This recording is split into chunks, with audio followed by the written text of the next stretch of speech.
The Secrets of Middle-earth is brought to you by the StarQuest Production Network and is made possible by our many generous patrons. If you'd like to support the podcast, please visit sqpn.com/give. You're listening to The Secrets of Middle-earth, where we discuss the hidden themes and deeper layers found in the works of J.R.R. Tolkien, whether in his writings or in any of the media derived from them. Be sure to follow us on Apple Podcasts, YouTube Music, Spotify, or any podcast directory or app. And you can find us on social media, where we are on Facebook at facebook.com/StarQuestMedia, on Twitter or X, where we are at SQPN, and on Instagram, where we are at StarQuest Network. And don't forget that you can get your own Secrets of Middle-earth gear, including our awesome t-shirt at sqpn.com/merch. It's a wonderful way to support our show and to display your love for Tolkien and his wonderful world of Middle-earth. And joining me today on the panel are Jeff Haecker. Hello, Jeff. Hey, Thomas. And Pat Mason. Hey there, Pat. Howdy, Thomas. All right, so today we are talking about the 5th episode of Season 2 of The Rings of Power, Halls of Stone. But before we dive in, Jeff, you have some brief news update for us about the Hunt for Gollum movie that's currently in development. Yeah, so Ian McKellen has said that he was apparently told that it will be split into 2 movies. So What? What? I don't know. Why? Maybe he's trolling us. How much content is there? I think that's kind of what all the opinion pieces out there are saying is it's like, why? It's a minor story from Lord of the Rings. It one movie at best. So yeah. I don't know. It's just Ian McKellen saying he was told something. Maybe he was told he'd be in 2 other Middle-earth movies or something, like Hunt for Gollum and something else. But I just thought that was kind of funny, with as much as we rag on The Hobbit for being overbloated. Maybe really if they stick in like a dwarf elf love thing through the course of that, we'll get a lot more screen time out of that. And I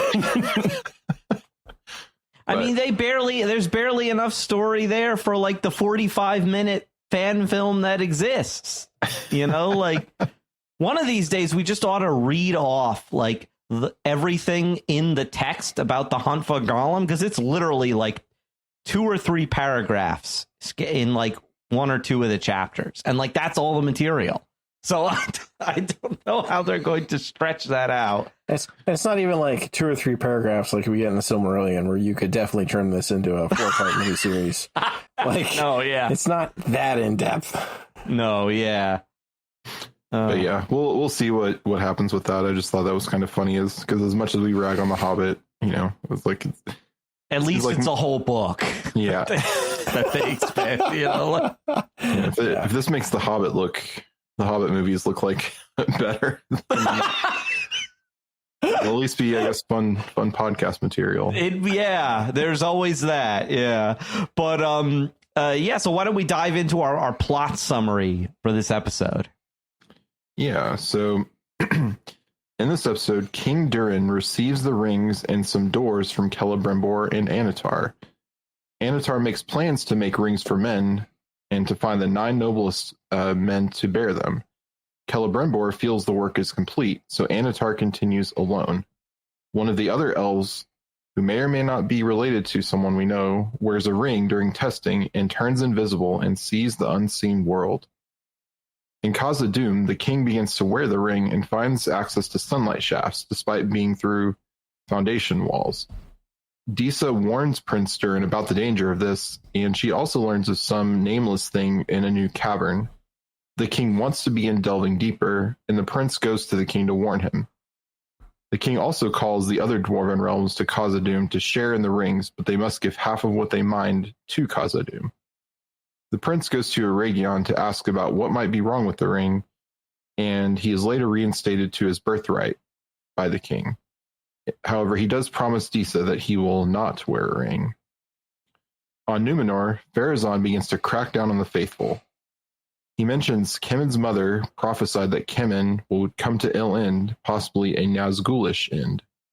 The queen asks Elendil what he saw in the Palantir, which was himself riding away. She thinks this is a sign her visions might have been wrong, and she asks Elendil to not fight Pharazon's path. Kemen and Aarion begin to oversee the faithful members of the Sea Guard turn in their uniforms. She tries to talk Elendil into her side, but he refuses, and he's acknowledged as captain by the faithful. She also tries to intervene for Valandil, however, he does not want to bend the knee either. Pharazon also is seemingly tempted to look into the Palantir. The faithful gather in a shrine for a memorial ritual before Kemen comes in to close the shrine. During the confrontation, he literally stabs Valandil in the back, despite Valandil sparing his life at Elendil's order, and Elendil is taken by the guards. Elrond arrives at Lindon and warns the king of the threat to Eregion. However, the king believes Mordor to be the greater threat. Adar meets with Galadriel, who asks her to become allies against Sauron. And then finally, back in Eregion, Anatar twirls his mustache and convinces Celebrimbor that forging the dwarven rings was tainted by deception, and to purify them, they must make the 9 rings. I'm going to say right off the bat that I thought this was the strongest episode of the series to date. Because I cannot think of a single bad thing to say about it. Yeah, it was really good. I don't know. I'd have to think about all of the episodes. I think it's the best of the season, for sure. I don't know if it's the best of the series because there were some pretty great moments in the first season.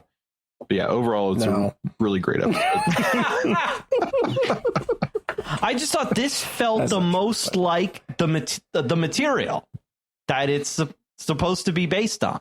And like, I just felt in this episode so drawn in to the whole story that I'm like, this is what I wanted. I wanted it to be this good throughout, not kind of up and down like we've gotten. But and I've been in, I've enjoyed the show on balance, but it has been kind of a roller coaster. And I just thought that, this episode was so good, so strong, so many great moments. And, even Anatar's scene chewing was great for me because I'm like, that's exactly what he should be doing. But yeah, what did you guys think of this episode? First impressions. You can go, Pat. I kind of already said mine. Okay. So in a way, I thought it was really, really good. I enjoyed everything in the Numenorian plot pieces, scenes. I really enjoyed Anatar or Saranatar and his, twisting of Celebrimbor and watching Celebrimbor sort of like fall into this, sort of state of madness. He's kind of like at the very beginning of it, but he's sort of where he's like, I can't trust this guy, but I have to trust this guy, and we've got to forge these rings because I want to keep forging them, but I know it's probably not the right thing to do. And so watching him get manipulated and kind of manipulating himself was good. The dwarf stuff was all good. I've got a twofold problem, and it's not with the episodes themselves necessarily. It's the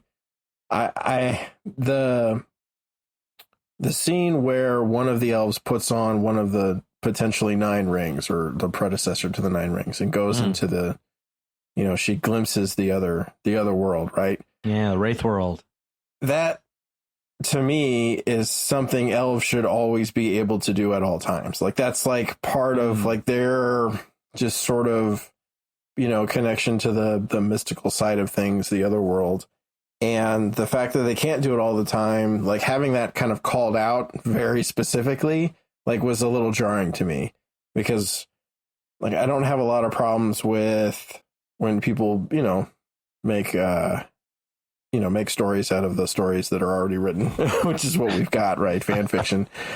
But I do have problems when they change characters or make characters do things that is out of character for them. And for me, this feels like a blanket elven change. Like we've changed the makeup of the elves overall so that they're just these physical beings, that are immortal. And I'm like, that's not really how they're supposed to be.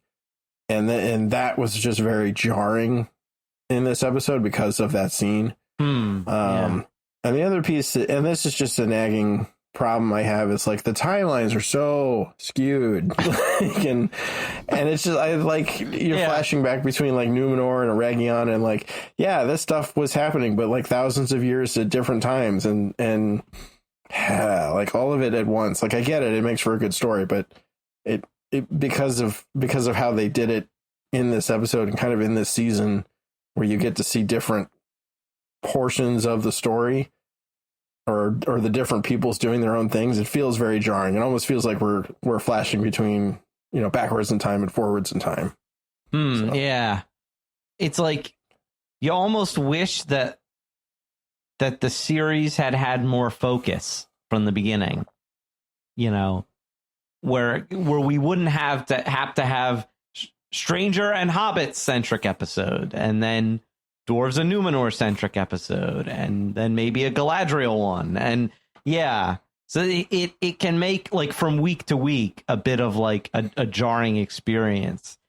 I guess just like in my viewing experience, just taking the episode as it was, I was like riveted for whatever reason. I was just like, yes, this is what I want. Him corrupting Celebrimbor and Numenor falling into chaos and stuff. And of course the dwarves beginning to be corrupted by their rings. I guess it would make sense to kind of structure our discussion like one plot line at a time, because it's a bit complex. What was the first one you had, Jeff? The Khazad-dûm. Yeah, I think Khazad-dûm. Right? Yeah. In here I had, they receive the dwarves receive the rings, and then it kind of goes back to Eregion. So I don't know if we start at Eregion or finish at Eregion. Yeah, well, let's finish at Eregion. We'll start in Khazad-dûm. What did you think of the way the Dwarven ring, specifically the Ring of Durin, how it works in this? Because we're told in the sources that obviously the Dwarven rings influence the dwarves by making them greedy, make it more greedy than they are at base dwarf level. But kind of them really become almost dragon-like possessive over gold and stuff. So what did you think of how it affects King Durin, both in his greed for wealth and also his ability to see the mountain, as he puts it, to see literally everything about the mountains of Moria down to the smallest detail? Yeah, that was interesting, and because Prince Durin later says, "I've never known you to be greedy."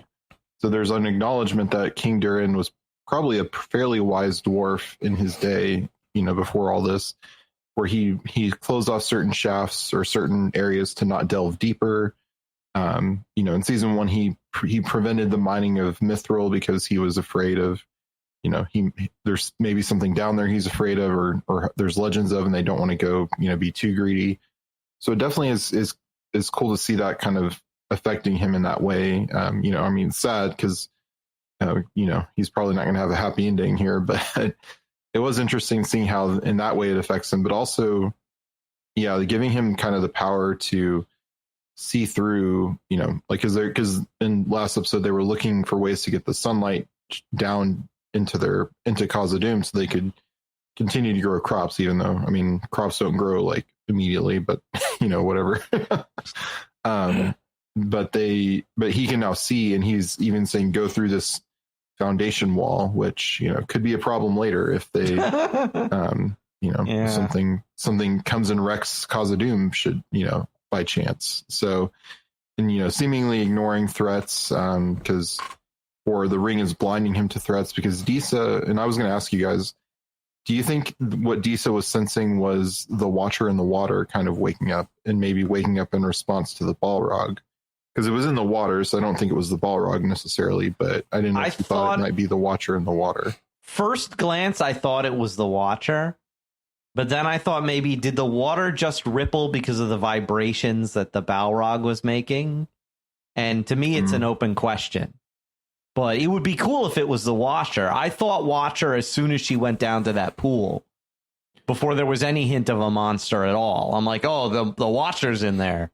And so, like, Yeah, I was half expecting like a tentacle to reach out and and grab her, and I was like, "Are we gonna watch her die here? Is that what's gonna happen?"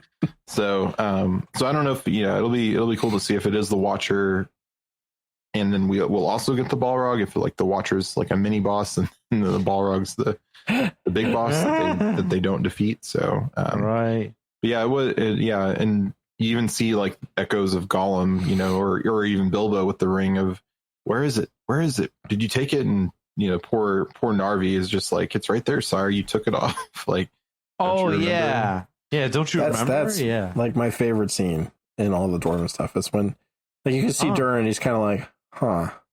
Like, why was I accusing you? It's like right there. Yeah, and he's like, you said your hand was heavy, sire. And he's like, oh yeah, you're right. I did say that. And it's like, yeah. Wow. Yeah. I liked the idea of being able to visualize the mountain. I also like the concept that this is not actually like, this doesn't actually make them greedier necessarily, because it doesn't need to. Like, if just giving them the information of where all of the minerals are in the earth and where to go get them in the mountain is enough probably to drive any dwarf to throw caution to the wind and go after them. Because, I think the general geological supposition is like mountains can be full of this stuff. You just don't know where it is or where to get to it. And so I think I kind of like it as a concept of it doesn't, I like how it sort of, it makes them distrust other people or other dwarves. I think the knowledge of like where the stuff is alone and by itself is not necessarily for making them more greedy. But I think I do think it's interesting to watch it play out. It's kind of like, it's like when they sent Lenin. The Germans sent Lenin into Russia during World War I, and they're like, just the knowledge of communism will destroy that country, and it did. He also puts the king puts he institutes dwarflation by instituting apparently a 50% sales tax on everything. They say for every coin used to buy something, a second coin goes to the crown. Yeah. The ring tax. The ring tax, dwarflation. Caused by the government.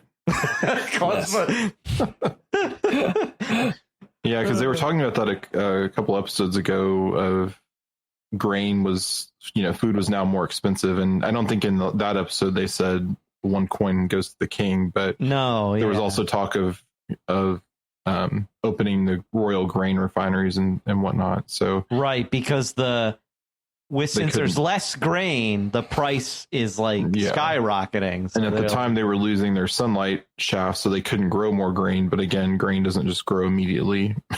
And then he says the other kingdoms have to give him like half their wealth to get one of the dwarven rings. I'm like, whoa, okay, that's. And if the rings help them if they work the same and they help them find more of their riches, it just makes Khazad-dûm even richer. I liked that we got more of Narvi in this, and also the Doors of Durin. Yeah, finally, that was because I kept wondering when they're going to show up. Well, they were hinting at it a couple episodes ago because when Celebrimbor was there was some leftover mithril, and he was showing. It might have been Miridania, who's the elf that's may or may not be someone we know. I think it was he was showing her.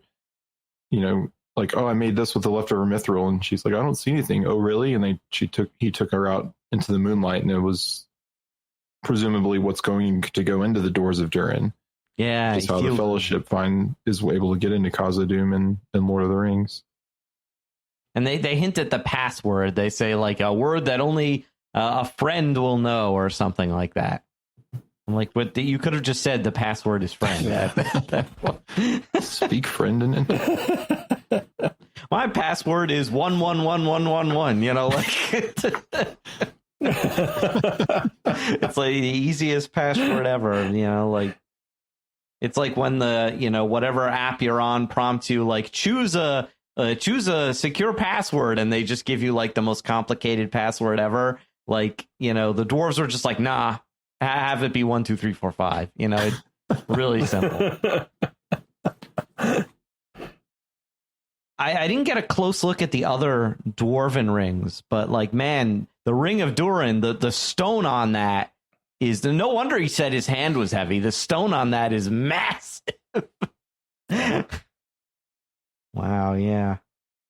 And what did you think of Prince Durin getting his birthright back?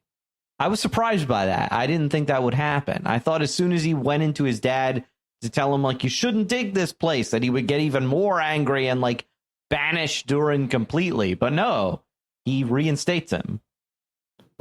Yeah, I kind of expected that to happen at some point in the show. I didn't think it would happen this soon, but it also, makes me, I don't have high hopes for Durin and all these other dwarves to survive and make it to another dwarven realm or anything. But it also kind of made me worried that because he promises Disa, Prince Durin promises he won't wear a ring, but I'm definitely seeing a situation of, his father dying, and he's like, oh, if I take the ring, I can save him, or I can save people. And he's, kind of like the whole thing from Gandalf. Like he says he would take the one ring with the best intentions, but then the world would fall because he would give into it. So I'm wondering if that's kind of what they might be setting up with that he's promised Disa he won't ever wear the ring, but I'm kind of seeing a situation where he's like, I have to save people, and it's, the good intentions. But when you use something for evil, like there's even good intentions are twisted. So, or he may not even wear it. Maybe he'll just like, oh, I'm just going to have it in close to me or around my neck. See, I'm not wearing it on my finger. I kept the promise. He wears it on his toe or something. Yeah. Toe ring. I kept my promise. But yeah, like I definitely like the Khazad-dûm stuff this season, and I like where they're going with it. Even though it's a huge timeline compression, and the Balrog shouldn't show up until the Third Age. I was one of those people who never had a problem with, for the sake of the story of this show, bringing the Balrog into the Second Age, because it just sort of made sense that if the dwarves get their rings and they're going to do this thing where, hey, we can dig more, we can get more stuff, that could potentially wake the Balrog and destroy Khazad-dûm. I'm interested, to see what Durin does, like you were saying, Jeff, because technically that ring stays in the house of Durin until Thorin's father, Thror. He loses it. Sauron captures, not Thror, Thrain. I'm sorry. Yeah, Thrain. Yeah. Sauron captures Thrain and seizes the ring of Durin at that point.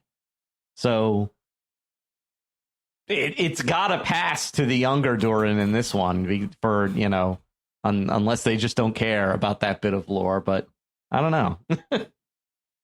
Maybe that'll be part of the Hunt for Gollum 3-part film series. If only you weren't joking. All right, so Numenor. What do you think about this? We finally get, and again, like you were saying, Pat, this should have happened thousands of years ago, but we have the formation of the two primary Numenorian factions, the Kingsmen and the Faithful.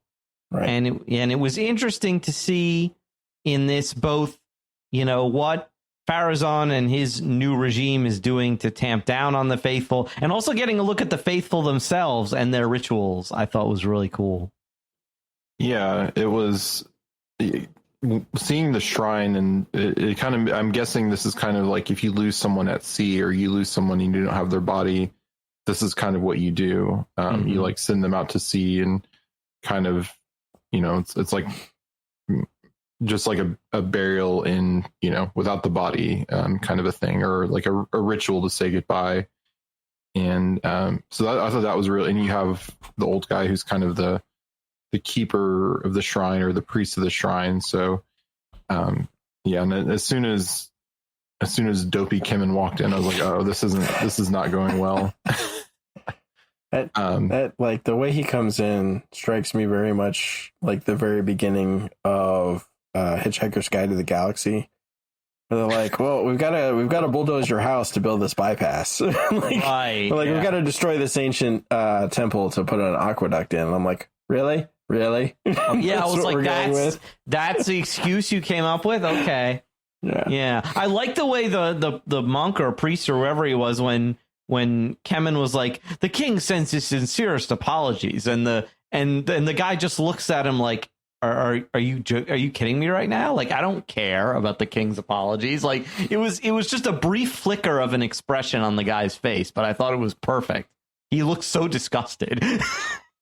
And that the statue, or a relic as they called it, that they had, I was wondering if that was supposed to be an image of the Vala Nienna, the Weeper, because they mention her tears at one when the old guy wants to rescue it. They mention about like her tears need to be preserved or something like that for the memory of those people to live on. So I was like, oh, is that Nienna the Weeper?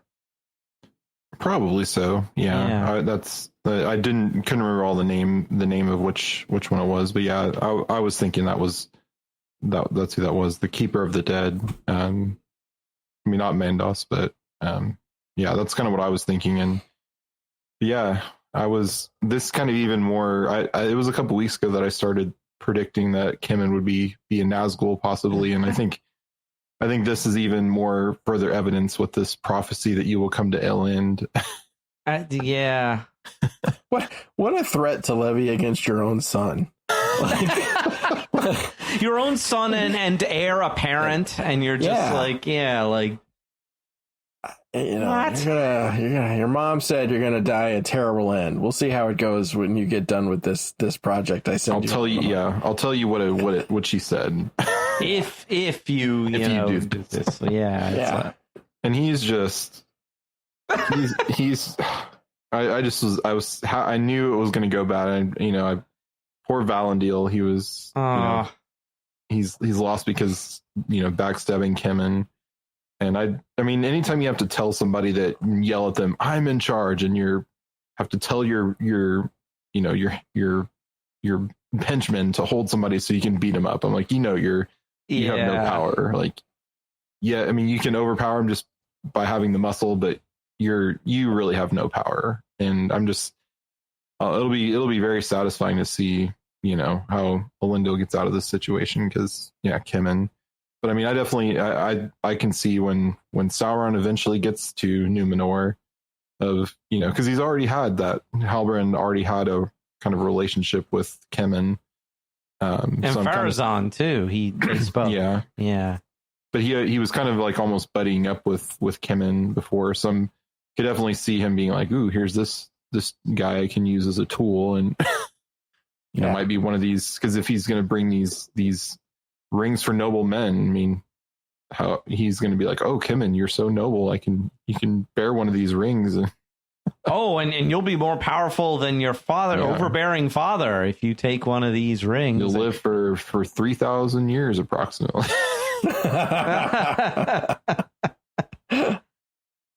Yeah. No one will be able to see you, though.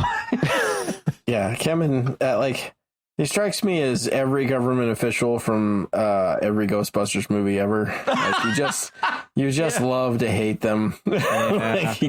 He portrays that sort of overbearing, dumb government official that thinks they know better than you, or know what's going on, or know the score. And I mean, it was, but is respected by nobody. Like, nobody respects them. Yeah, and it was heartbreaking, that scene where he stabs that guy in the back. You're just like, Yeah, I was like, no. And now it's Valandil and Isildur they won't get kind of a last reunion, because Isildur will presumably make it back to Numenor at some point if they're going to follow the story. But right, and what was it? Isildur's youngest son is also named Valandil. Yeah, in the books. Yeah. Yeah, and I noticed too that like it makes sense that Valandil would be one of the faithful because his name means friend of the Valar. So that totally makes sense. That if his parents named him that, they must be from a faithful family. I like that Elendil says that he's just now rediscovering his faith. He mentions that to Miriel, and then specifically like, you know, being with her and working with her has opened his heart back to I guess the faith of his youth. And I thought that was really interesting. Yeah. And I think part of that is because his wife was really, really strong in the faith. And so kind of my thought is when she died, he probably kind of distanced himself from that because he thought, oh, she was faithful and she, you know, she drowned and look what happened to her. And yeah, there was also some, I don't think I really saw any in the first season, but I think this season they're definitely kind of at least hinting at some romantic tension between him and Muriel. You know, and it may be more of like a courtly kind of, you know, you are my lady and I love you and I will serve you, but you know, there won't actually be any kind of relationship there. But I definitely noticed that this episode, and now I'd be curious to go back and see like, was there, because they always kind of had a little bit of a, you know, he's kind of he's a faithful servant and he's kind of the most noble guy around. So maybe she's kind of thinking, oh, here's this guy, because she wasn't married in the first season, or she's not married now, but you know, maybe she will be before too long. Yeah. I liked too how the faithful the Sea Guard men and women who are resigning when they salute him as captain. Yeah, Elendil, that was really cool. Like he's really coming into his own as like, you know, the leader of men. You know, this is the future High King in Middle Earth. You know, and you're starting to see glimpses of it. You know, that people will follow this guy. You know, he's got that natural leadership. Yeah. Despite Kim yelling, "You're not a captain anymore." Yeah. Nobody gave a crud about that. Well, I really like that because he turns and says, "Yeah, you're right. I'm not." And then like all of the guys in line start calling him captain. Captain. Yeah. Yeah. Yeah. And that's after Aarion was kind of, you know, she's kind of like getting some crazy eyes because she kind of had like a pretty, I feel like she's turned the corner pretty quick on swift heel turn for Aarion. Yeah. I mean, I get that you lost your brother, but like your dad's your only family member and you're just going to kick him to the curb for, you know, this dopey guy. But well, and I think that's a solid portrayal of what it kind of irks me about this is it very much feels like the super easily led wise council has turned their back completely on the queen and gone with this new guy and because of an eagle, and they've made him king, and now he's destroying like all kinds of stuff around the city to put up awkward. It just feels like really like things are moving. I mean, they have to move very fast because you don't have the 1,000-year history over which this is supposed to have happened. But it feels a little too fast. Like the people are a little too easily swayed. And I don't know, maybe that's how they want to portray the Numenorians at this point.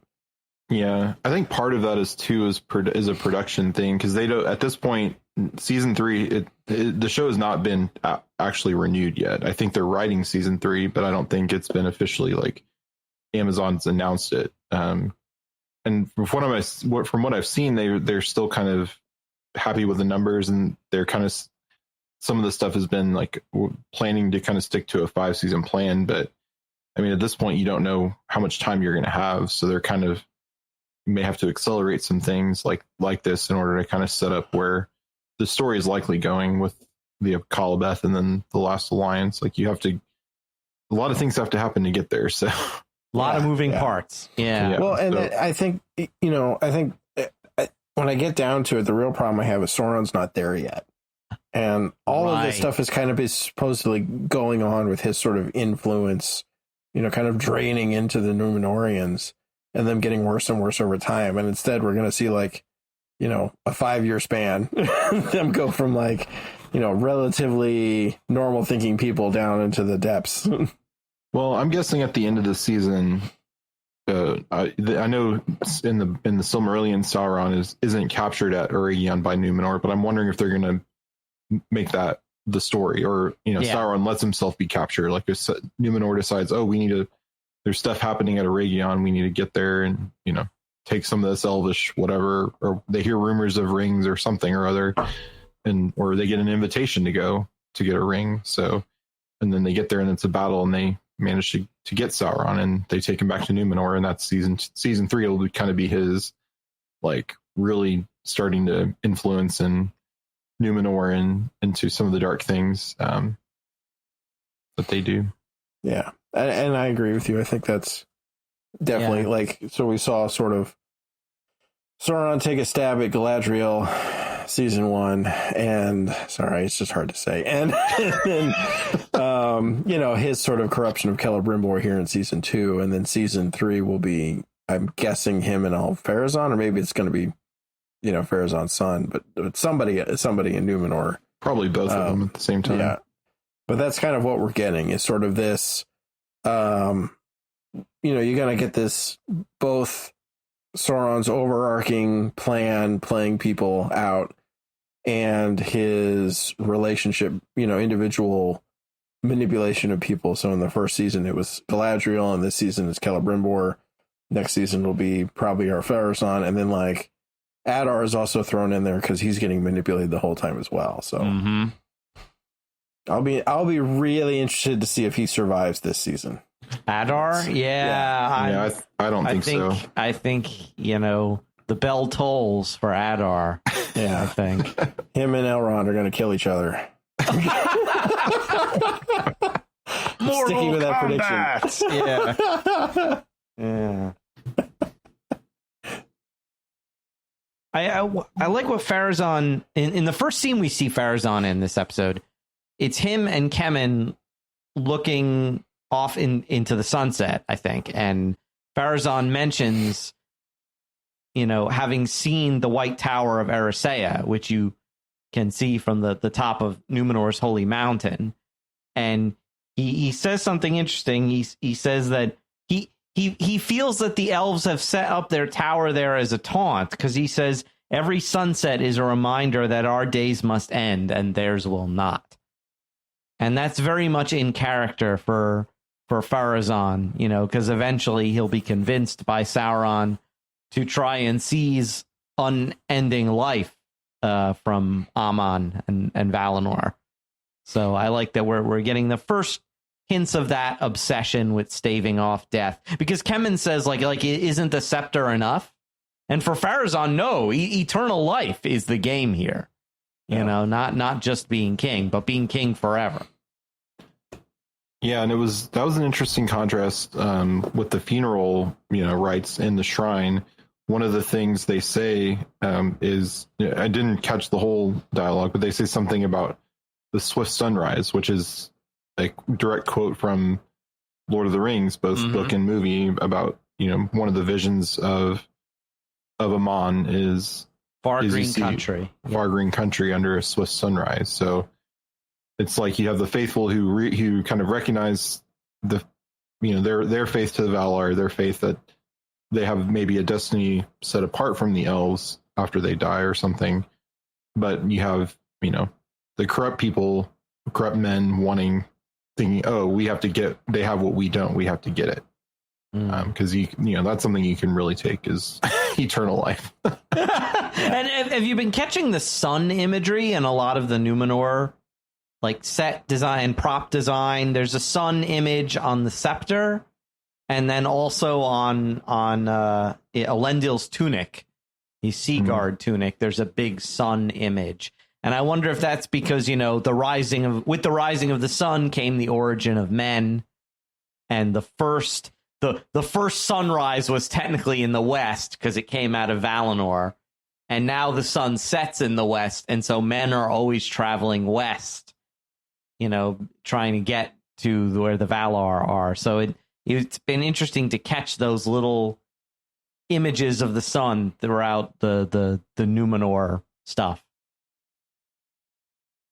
Yeah. I like also how Pharazon's son cannot see the tower.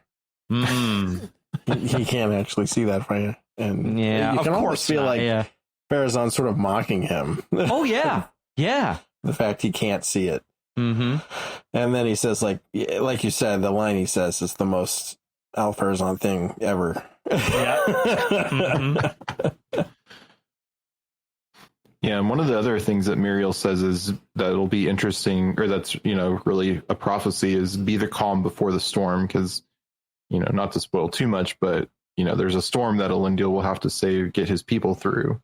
Mm-hmm. So they're kind of setting that up. And yeah, I'm curious if we'll see, because his whole thing was, she's using elf magic looking into the Palantir. So she's corrupted.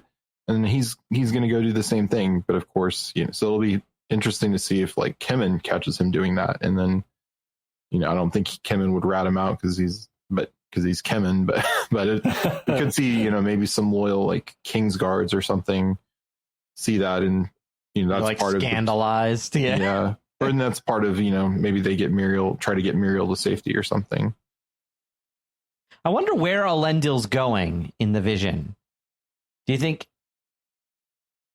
think he's going to that sort of haven of the faithful that they talked about last season, where they said that Anarion is, along with some other people? That was kind of my assumption, that he was going there. And then we have like kind of that piece with Isildur, when he's on the boats in the first season. And he, throws it off on purpose because he keeps feeling like he's called to that side of the island. Yeah. And so I'm thinking maybe Elendil's going to go there. That'll probably be where Isildur goes when he goes back to Numenor. So that's kind of my thought on that one. But that's sort of that's the assumption. He's going to go find the other faithful out there. Yeah, the only other thought I had, I think that's probably likely the answer, but just the thought I had was maybe it's a vision of Elendil in the future at Middle Earth and kind of seeing the kingdoms that he's founded there when he gets there. So maybe it's like look on a scene of like looking back at these kingdoms that he's founded on the way to, to march on the Mordor or something in the last alliance. Because he said I was leaving the city and then I could see the dome of the royal palace and the statue of Eärendil in the background. Oh, okay. So I think he was still on Numenor. I was like squinting to see if there was smoke coming out of the dome, because I wonder if it had been turned into the domed temple of Sauron yet. But yeah, I was wondering about that too. Yeah. Which dome am I looking at here? Yeah. And the palace dome has a convenient hole at the top that could be used for the smoke of human sacrifice to issue forth out of. More of that in season 3, possibly. Yeah. And that's that's the part that's it's just like, okay, we go from like where they're at in season 1 to like we're going to be there in season 3. And I don't know. It just seems like a long way to fall really quick, but well, they could also do a time jump too, if they could do like, because I think they'll have to do time jumps at some point to kind of make mash the timeline together with Lord of the Rings or with kind of the Third Age. So I think they're going to have to kind of maybe do a time jump either here or later, but it could be interesting if they did it here, because then you could say, oh, Sauron's been at work for 5 years. And Elendil's, maybe have been building up this underground faithful resistance type of thing. Right. Yeah. And they'll have to be, there's got to be a fairly significant time jump that happens with Gondor. Oh, yeah. Minas Tirith wasn't built in a day, right? Yeah, exactly. It's got to be some time spent on that. Yeah, no, exactly. Yeah. Especially to carve the big ship's prow bit out of the mountain. That's gonna take a while. That's like ancient Egypt levels of like constructions and moving of stone and stuff. So what do you guys think of mustache twirling Sauronitar in Eregion? Yeah, it was great. Charlie Vickers is just having. I'm sure he's having a blast, like in this role of getting to. Because I mean, he's telling Celebrimbor, "You're being deceived." Like he's telling him yes, what's happening. Yes. So good. Oh, so good. The multiple layers of meaning and everything. I was just, I couldn't get enough of that. I was like, yes. Yeah, and like as painful as all of Galadriel's stuff was in the first season to watch, Charlie Vickers' portions, Sauron's portion were great. Like he was doing the exact same thing. Hey, maybe you should calm down a little. Maybe you shouldn't charge ahead so crazy. Reverse psychology. Yeah, blinded by this madness you have in you. Da da da da da. And it's just so much fun to watch and watch him start. And now he's trying to like personally manipulate another elf after she gets to see him. And he tells her, no, that wasn't me. That was Celebrimbor, actually. Oh, right. Yeah. In flames. Freaking. Yes. Yes. Reeking of death. Yeah. Mm-hmm. Which is, it reminds me of a description that I read somewhere of like late Second Age Sauron. After his body is destroyed in the destruction of Numenor and he has to rebuild a new body, he can no longer take on the form of a man or an elf. He just looks like this black being with flames coming out of it. Black blob of goo. Yeah, on fire.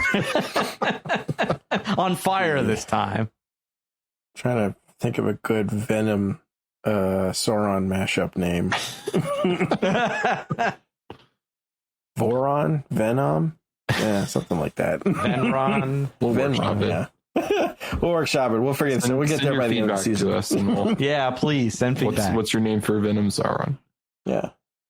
But yeah, like Guron. That's what. Right. Yeah. Yeah. That was Caitlin. She was calling him Guron. Yeah, that's right. But yeah, that was an effective scene. I didn't know what was going on in that scene at first when things were moving around, and it took me after she became visible again to go like, oh, she was invisible this whole time. That's what was happening. Okay. I like that even the prototype ring can do that. Make you turn invisible. At first I thought it was like just Anatar's power doing something. Like he was just doing it to mess with Celebrimbor and make him afraid. And there's power at work that needs to be controlled, because part of this whole thing is the Elven ring or the Dwarven rings were forged with deception, because they lied to Gil-galad that they were done forging. They said they were done, but they went ahead and did it. So he's like, oh, well, maybe 9 rings will perfect the 3 and can help kind of curb this power. Right. Yeah. He says 3, thrice perfected. But like how, Celebrimbor gets the report from Durin that there's something wrong with the rings, right? It's causing his father to be greedy and do things he wouldn't normally do, and there's got to be something wrong. Celebrimbor, automatically bristles, like nothing is wrong with my work. It's got to be wrong with the dwarves.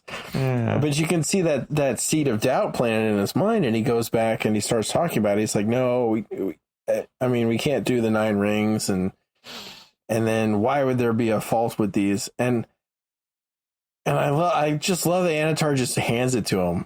It's like, well, it's because we did it in deception there, buddy. He's like, you lied. Yeah, you lied. We got to make this right. We got to go tell the king. If we do that, I'll never be able to forge rings again. Yes. Good. Excellent. Yes. It's just, I told you so what comes much to fun. this. The Jedi are taking over. You know, There were all the jokes from season 1 of before it came out that Celebrimbor looks like he's going to watch Skywalker's career with great interest. He looks like with the robes and the short hair looks a lot like Palpatine. But it's interesting that in that moment Sauron becomes the accuser, where he's like, you lied, and it's like, they say that, the first thing that happens after we fall, after we sin, is that the evil spirit accuses us. See what you did? You're worthless. You're a sinner. Even the very name Satan means the accuser. Yeah. So I like that that Sauron immediately turns it around on Celebrimbor. It's like, if you hadn't done such and such, gaslighting him,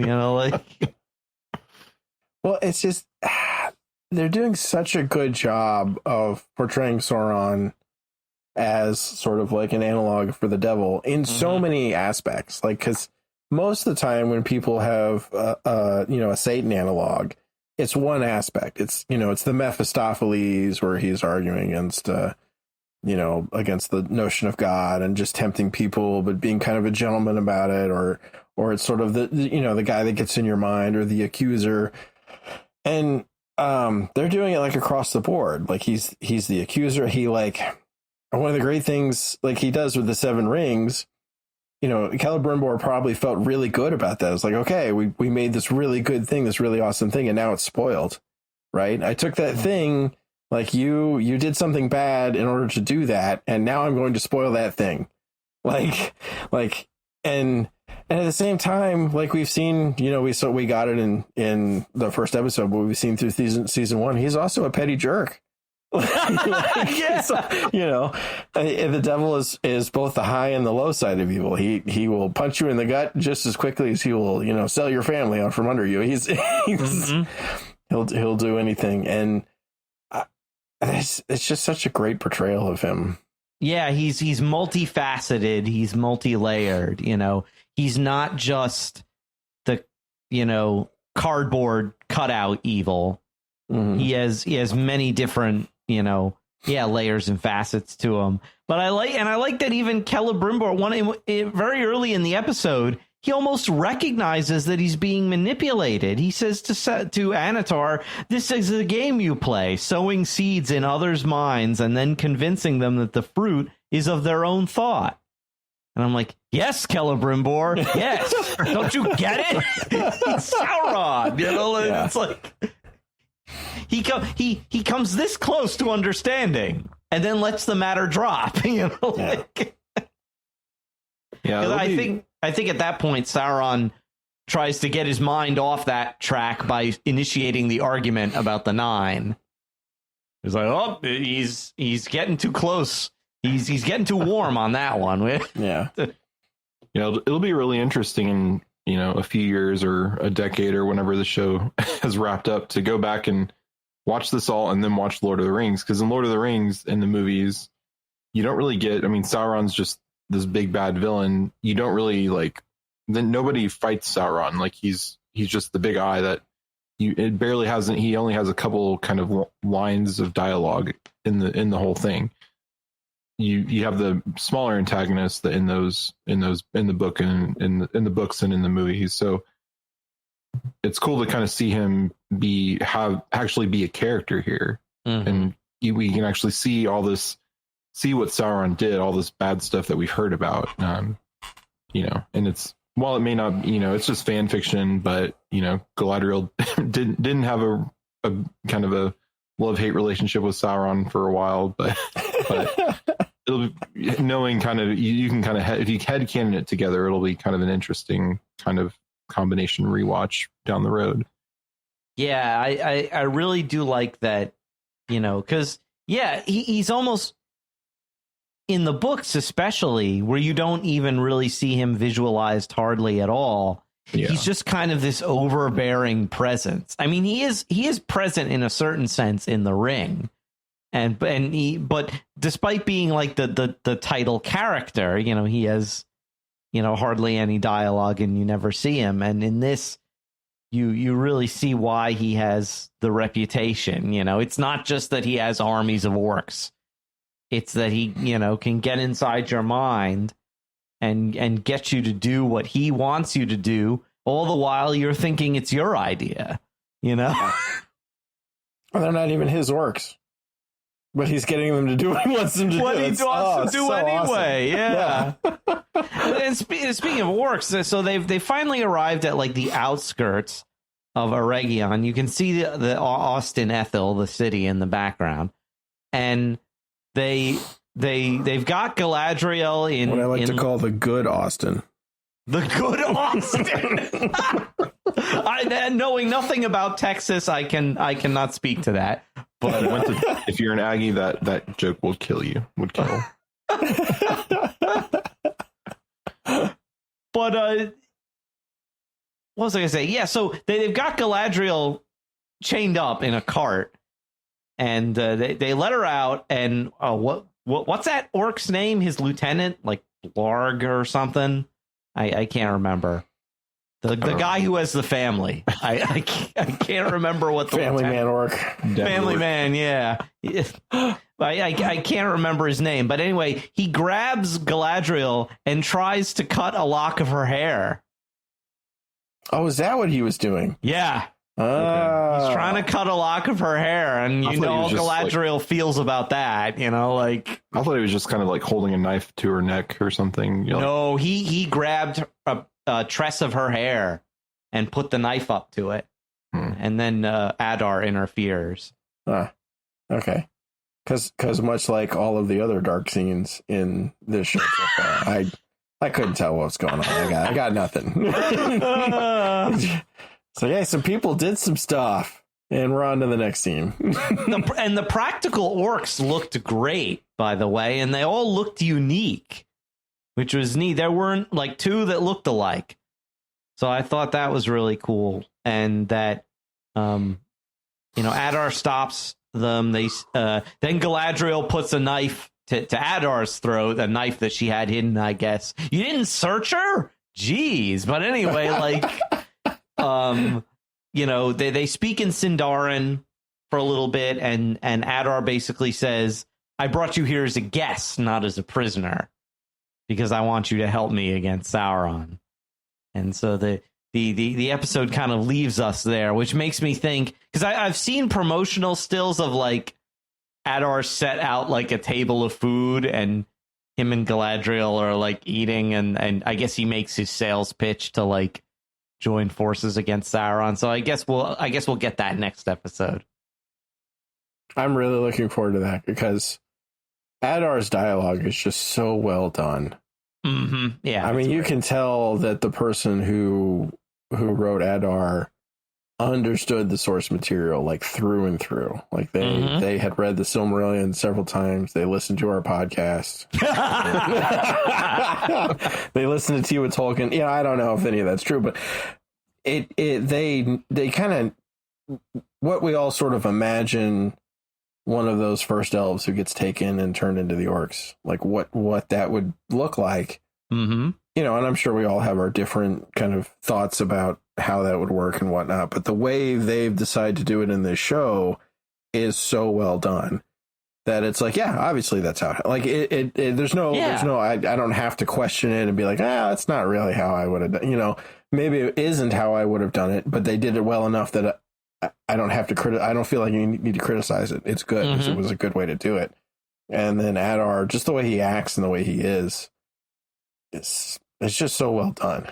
He's one of those characters where it's like, I wish he was in the books. Right. Strange as that sounds. I'm like, I saw somebody mention something like, even his name, Adar, is like a father of the orcs. Sounds like the name that Morgoth would give to one of his lieutenants.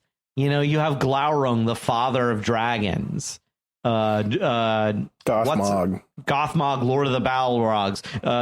Draugluin, father of werewolves, sire of werewolves. He's called. Yeah. So it Tevildo. Oh wait, no. Tevildo, Prince of Cats. Prince of Cats. Who is actually just Sauron. I just think that that's another form of Sauron. Yeah. Tevildo's canon in my mind, but yeah. It's and we were talking earlier. I also don't think Adar is going to make it out of this season, which is unfortunate because he's such a compelling and interesting character.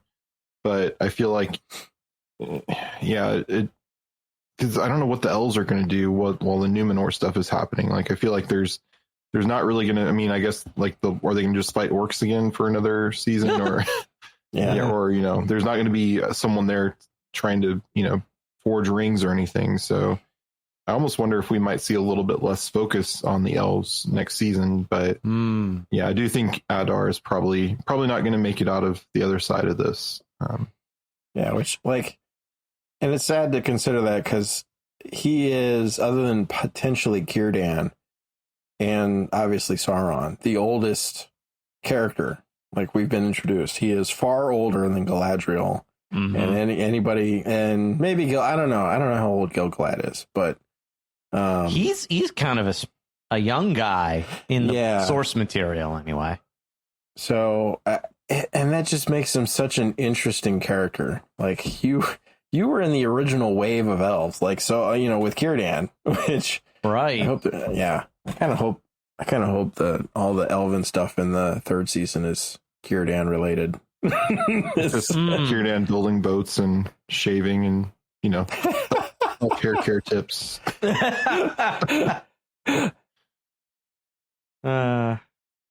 Does he use just regular shampoo or shampoo and conditioner? It's like it's like Círdan has I don't know men's grooming YouTube channel or something. Very strange. What kind of razor does he use? Shell. Uses a shell. Okay. Oh, Gillette. Oh, that was on the. I'm not claiming that. That was on the. That was on the Discord, right? I might have. I saw it somewhere online, and I think I shared it. But yeah, Gillette, the best an elf can get. Yeah. No. Before we get too off track, I wanted to because I forgot about it. We got to cycle back to Eregion for a second. Okay, so do we think? What is her name again? Miradania, I think. Was that it? I think that's it. Anyway, Mirdania. Yeah. Mirdania, is she really Celebrian? And is she really Celebrian? So I like the theory. So yeah, I like the theory. I like the theory. I don't think it's true, but it's a fun. It adds some fun speculation. So I've not really looked too much into the. I don't think there's much evidence at this point that we can say one way or the other, other than Anatar saying you're the very likeness of Galadriel.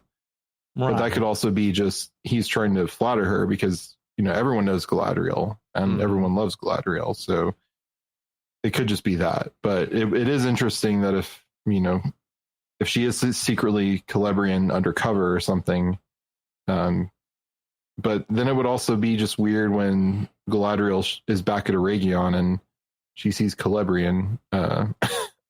And there's no reaction. Basically. Yeah, well, I don't know that I don't think Miradania was in the first season. No, I don't think so. So I mean, you could see it as they never met, but I think I don't know that it makes it adds up very well, but I do like the theory. Two things caught my attention though. One, he specifically says that the way the light catches her hair reminds him of Galadriel. And that reminds me from the Silmarillion, when Galadriel is first described, they said what's striking about her is the way the light strikes her hair reminds people of the light of the two trees, that it's kind of a silvery golden light. So the fact that, and then nobody else had hair like Galadriel. So if someone had, if a woman who kind of looks like her has hair like her, I'm like, okay, so maybe you're Celebrian. And the other thing is that Anatar says to her that someone who has seen the dark side of the unseen world becomes weary of Middle Earth, you know, and no longer wishes to like stay in like the mortal world or something to that effect. And that reminds me of Celebrian's ultimate fate when she's, I think this is much later in the Third Age. She's captured by orcs at one point. She's given a poisoned wound. Her twin sons, Elladan and Elrohir, rescue her, and Elrond heals her. But she's so weary of life, essentially having like just an incurable depression, that the only thing that can cure her is Valinor. And so she goes to Valinor rather than stay in Middle Earth. She just, you know, can't deal with the darkness that's settling over Middle Earth. So that I was like, are those two hints, or maybe I'm just reading way too much into it? But I mean, I think it's definitely some evidence that you could use in that argument. So I don't think it's there by chance. Right. So I just don't know that it would make much sense to all of a sudden have Galadriel and Celebrian who are, you know, basically the same. They look, I know elves age differently, of course, but you know, they look very similar. Like she even looks maybe a little bit older than Galadriel does. So, yeah. Which I mean, if it is her, like making her seem older could make sense if she's, you know, warned by having seen the unseen world. So I don't know. Yeah, it's a fun theory though, and I know I'm curious to see, you know, if we get more evidence in favor or against. But yeah, Celeborn is one of those lingering questions from season one of where is he, and you're gonna have to pop out sometime and be like, hey, I'm back, you thought I was dead, here I am, you know, like. Well, the real test of if it's Celebrian is when she and Elrond meet, if they lock eyes and you know, flowers start falling and there's music playing. You know, like, yeah. Doves flying in the background. Yes. If Elrond sees her dancing in a moonlit glade of flowers, because that's how I think we joked about that in season one. That's the elvish dating app. Is the girl who wants to get the guy to get. She's going to go dance in the moonlit glade. The glade. And have her friends tell him he needs to go walk by. Or if seeing Elrond in his elvish armor, she says, "Oh, you look like a silver clam," and then he's like, "Huh?" And it's like, "Oh, it's something my mom used to say to my dad," or something like that. I don't know. Yeah. How did Baron stumble on that app? Yeah, right. He lucked out. Right place, right time. Which reminds me, Baron gets name dropped by Anatar much earlier. He mentions Baron, Tuor, and Earendil as noble men. Yeah, and he must be like, I hate all three of these people, especially Baron. You know, because then because of Baron, he gets his rear end handed to him by a young woman and a dog. So, yep. Huan is a good boy. Huan is awesome. Goodest boy. Yeah. See, if I just pretend that my neighbor's dog that barks all the time is Huan, I won't get so frustrated with him. So. He's protecting me from fell creatures of the unseen world. Yeah. So that'll be interesting to see if you know what happens with that. You know, both the Regions, you know, there's going to be a big battle there, so we might lose some of these minor characters and some of the major characters that we've already met. So yeah, like Elrond. Exactly. Elrond, Galadriel, Elendil. Yeah. Place your bets now. Yeah. Who's going down? Oh my gosh. Yeah. This is total tangent, but it reminds me of that scene from Oppenheimer where they have the betting pool on like, will the first nuclear bomb ignite the atmosphere and destroy all life? Place your bets now. You know, like.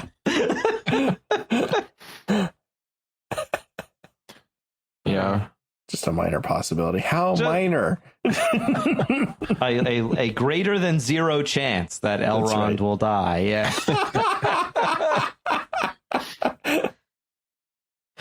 But did we have anything else to say about this episode before we wrap it up? Yeah, nothing about this episode other than a great episode, but I think they've kind of said that the last 2.5 episodes are kind of the big battle, so hopefully next week we start seeing some of that. But then I also remember we have to go back to the Harfoots at some point. So no, gotta go back to Tom and not Gandalf. Yeah, definitely not Gandalf, but definitely not Gandalf and the Blue Wizard, or the Dark Blue Wizard, the Navy Blue Wizard. Yeah.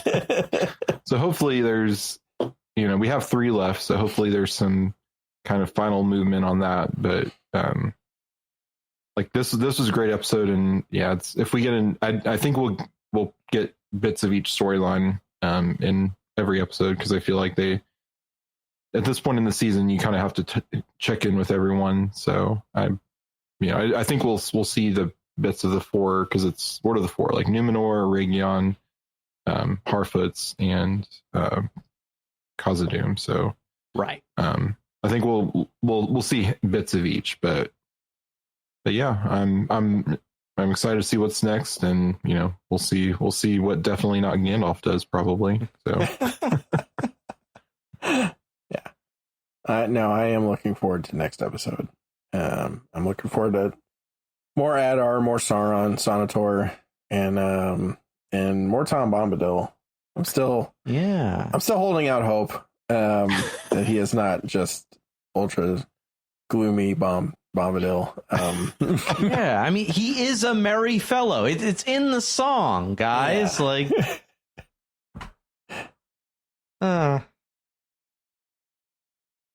And I hope they at least have one more reference to Goldberry. Like, if we never see her, that's fine. But just one of those little moments again, I wouldn't be opposed to that. Yeah, that'd be cool. Yeah, I was seeing some stuff online of maybe it's like she can't go there as much because she's a river spirit. So I can't remember if we really talked about that, but she's a river spirit. So maybe she's, she can't be physically there in Ruin because it's a desert, or maybe she's like, she's underground or something, or maybe she's just kind of communicating with Tom through little bits of water that are there. So yeah, I think a being like Tom is not, he doesn't so much care about simple things like space and time like we do.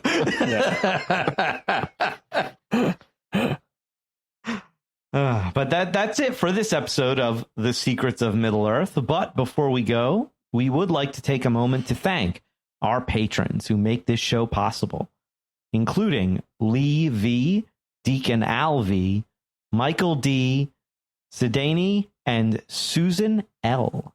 Their generous donations help us to continue to create The Secrets of Middle-earth and all of our shows at StarQuest, and you can join them at sqpn.com/give. And now we would like to hear from all of our listeners. What did you think of The Halls of Stone? And are you enjoying season 2 in general? Send us your questions, comments, essays, hate mail. Send it all to our email at middleearth@sqpn.com, or our Facebook page on X, or you can leave a comment on the YouTube video. And also you can visit our channel on the StarQuest Discord community at sqpn.com/discord. And remember to join us next time for our next discussion on episode 6 of The Rings of Power. But until then, Patrick Mason, thank you for joining me in sharing the secrets of Middle-earth. Oh, you're very welcome. And I remain cautiously optimistic. And Jeff Haecker, thank you as well. Thanks, Thomas. And until then, I'm Thomas Salerno. Thank you for listening to The Secrets of Middle-earth on StarQuest.